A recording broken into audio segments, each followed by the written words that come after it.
Episode 22. Episode 22. We're almost at the quarter of a century mark. Oh my gosh. What a fun journey so far. It really has been. And it's so fun to do it with you. Yes, it is. It Yeah. is. Um, Mm. so we're officially into summer Mm-hmm. and and there's lots of celebration and lots of family activities happening and vacations and Yeah. travel and all of that.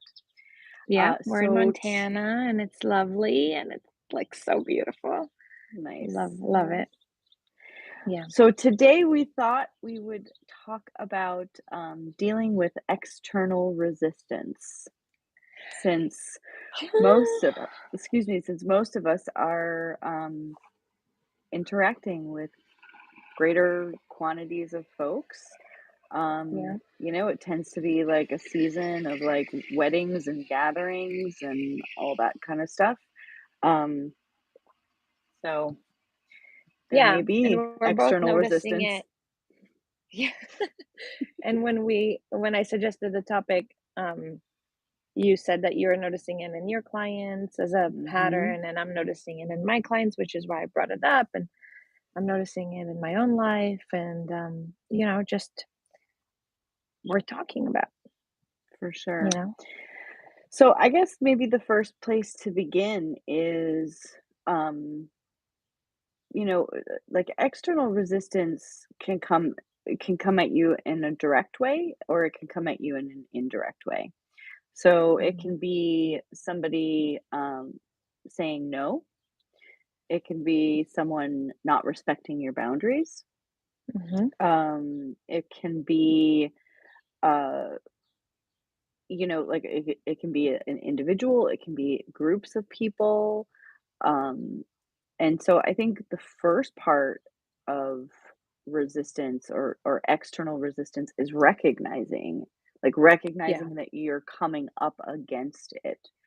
yeah, Um, and then I think taking a step back and getting clear about where you are in proximity to it, where you want to be in proximity to it. Um, which takes a little bit of a pause, right? it does take a pause. Yeah, it's that thing that we've talked about before. It's the awareness, Hmm. acceptance, action.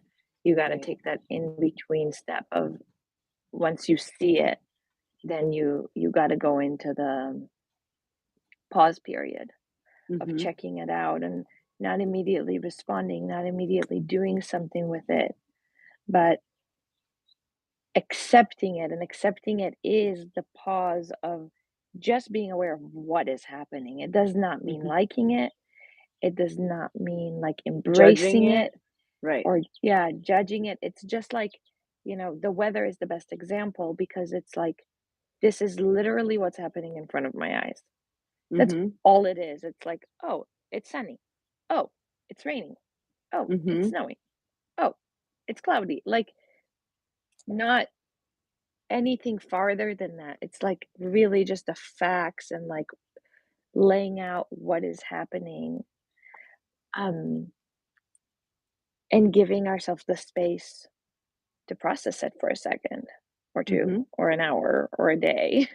Right, or even a Or week sometimes, yeah, because I think that pause becomes so critical because then it's like, okay, so let's just say the weather, it's raining.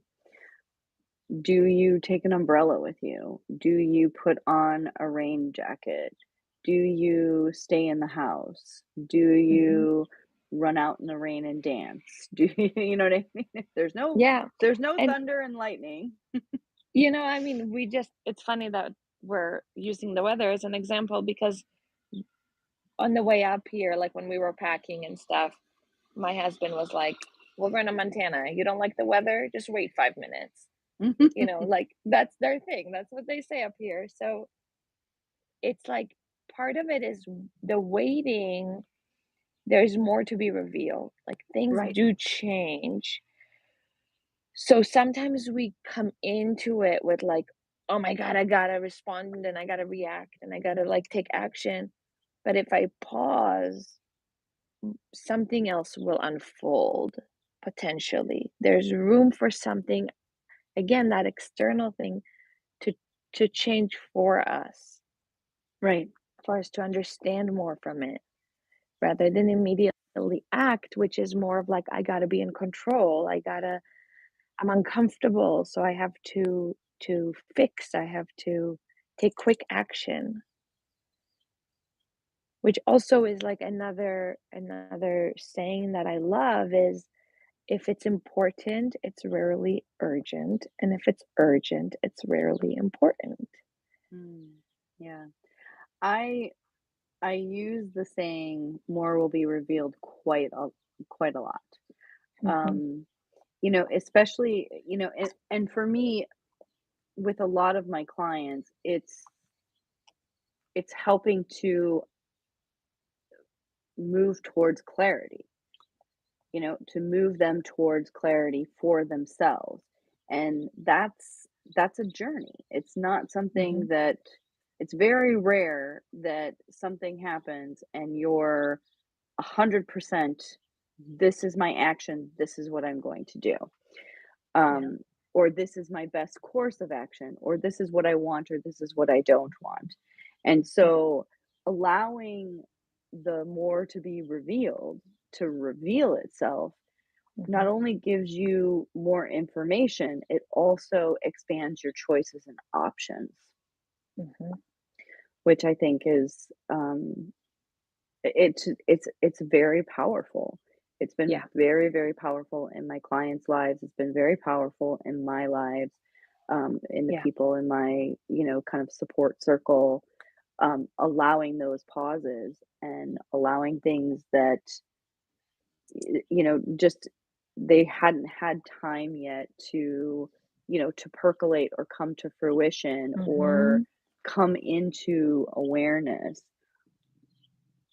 right, So, yeah, um, yeah, and so why does resistance happen, right? Like, we think that if we're co-creating, everything mhm. should go our way.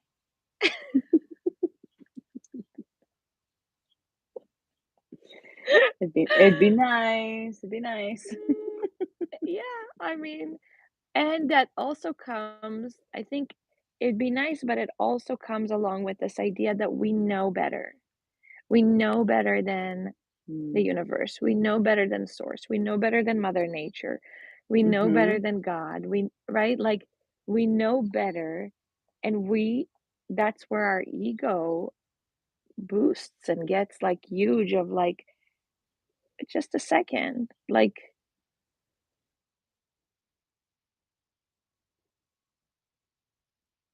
no. Are you there? Are we still on? Yeah. Yeah. A call came in. Can you see me? I can't see you, but I can hear you. Oh, oh, okay. Mm. A call came in and it paused me. So what should I do? I would check out the 3 dots at the top and see if you can, Mm, put your camera back on. no. No? Mm, damn. Do you wanna jump out and jump back in? Sure. Yeah. Okay. Okay.